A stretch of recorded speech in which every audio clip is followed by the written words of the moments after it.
ഒരു സഹോദരി അയച്ചു തന്ന മറ്റൊരു കൃഷ്ണാനുഭവവുമായി ത്രിമധുരം നിങ്ങളുടെ മുന്നിലേക്ക് വരികയാണ്.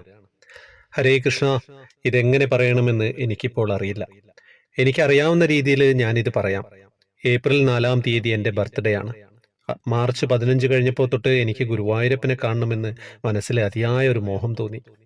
പക്ഷേ എനിക്കിപ്പോൾ വന്ന് ഗുരുവായൂരപ്പനെ കാണാൻ പറ്റില്ല. ഞാൻ ദുബായിലാണ്. എൻ്റെ വീട് നാട്ടിൽ ചേർത്തല മരുത്തോർ വട്ടത്താണ്. അമ്പലത്തിനടുത്ത് ധന്വന്തരമൂർത്തിയുടെ അടുത്ത് ആണ് ഉള്ളത്. ഇപ്പോൾ നാട്ടിൽ വന്നിട്ട് ഞാൻ തിരിച്ച് ദുബായിലെത്തിയിട്ട് 3 മാസമേ ആയുള്ളൂ. ടിക്കറ്റിൻ്റെയൊക്കെ ചാർജ് അറിയാമല്ലോ. അതുമല്ല, ഞാനൊരു ഹൗസ് മെയ്ഡ് ആയിട്ടാണ് വർക്ക് ചെയ്യുന്നത്. പരിമിതിക്കുള്ളിൽ നിന്ന് എനിക്ക് എന്തും ചെയ്യാൻ പറ്റുകയുള്ളൂ. എന്താണേലും എനിക്ക് ഭഗവാനെ കാണണം. എൻ്റെ പിറന്നാളിന് മുന്നേ ബർദുവായിൽ ഒരു അമ്പലമുണ്ട്. അവിടെ കണ്ണനാണ് ഇരിക്കുന്നത്. അവിടെയെങ്കിലും എനിക്കൊന്ന് പോയി ഭഗവാനെ കാണണം. ഞാൻ എൻ്റെ മേഡത്തിനോട് 3-4 തവണ പറഞ്ഞു. മേഡം പറഞ്ഞു പോകാം പോകാം എന്നൊക്കെ. പക്ഷേ പോവൽ മാത്രം നടന്നില്ല.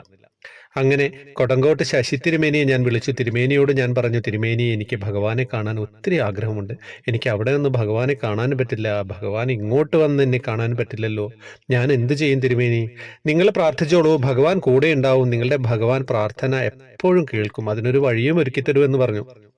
ഇന്നലെ ഏപ്രിൽ 3-ാം തീയതി വൈകുന്നേരം, ഹരേ കൃഷ്ണ, 6 മണിയായപ്പോൾ മേഡം ഓഫീസിൽ നിന്ന് വന്ന് ഞാൻ ചായ കൊടുത്തു. അത് കുടിച്ച് ഞങ്ങൾ എല്ലാവരും സംസാരിച്ചു കൊണ്ടിരിക്കുമ്പോൾ മേഡം എന്നോട് പറഞ്ഞു, ചേച്ചി, ഇവിടെ അടുത്തൊരു ഷോപ്പില്ലേ ദൈവങ്ങളുടെ ഫോട്ടോ വിൽക്കുന്ന? അവിടുത്തെ ആൾ എന്നെ വിളിച്ചിരുന്നു. കണ്ണന്റെ ഫോട്ടോകൾ വന്നിട്ടുണ്ട്, വേണോ എന്ന് ചോദിച്ചു. ഞാൻ വേണമെന്ന് പറഞ്ഞു. അയാൾ ഇപ്പോൾ കണ്ണന്റെ ഫോട്ടോ കൊണ്ടുവരും. ഞാൻ അപ്പോഴും മനസ്സിൽ വിചാരിച്ചു, എല്ലായിടത്തും ഉള്ളതുപോലെ ഒരു കണ്ണനെ ആയിരിക്കും ഇവിടെ കൊണ്ടുവരുന്നത്. കൊണ്ടുവരട്ടെ, കാണാം. കുറച്ചു കഴിഞ്ഞ് വീടിന്റെ ഫ്രണ്ടിൽ ബെല്ലടിച്ച് മേഡം ഡോർ തുറന്നു. ഞാൻ ഓടി വന്ന് കണ്ണനെ നോക്കി. സാക്ഷാൽ ഗുരുവായൂരപ്പൻ എങ്ങനെ അണിഞ്ഞൊരുക്കിയിരിക്കുന്നു, അതുപോലൊരു കണ്ണൻ. മേഡം ആ കൊണ്ടുവന്ന ആളോട് പറഞ്ഞു, നിങ്ങൾ തന്നെ ഇത് എൻ്റെ റൂമിൽ വെച്ചോളൂ. അയാൾ പറഞ്ഞു, ഞാൻ വെക്കില്ല, നിങ്ങൾ തന്നെ വെച്ചോളൂ.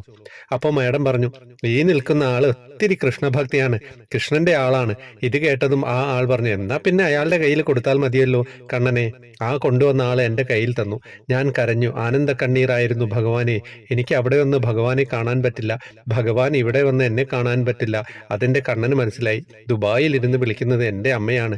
എനിക്കെൻ്റെ അമ്മയെ കാണണം എന്ന് ഭഗവാന് തോന്നി. ഭഗവാൻ എൻ്റെ വീട്ടിൽ വന്നു. പകരം എനിക്ക് ലോകത്തിലൊന്നും വേണ്ട. എൻ്റെ ഭഗവാൻ എൻ്റെ കൂടെയുണ്ട്.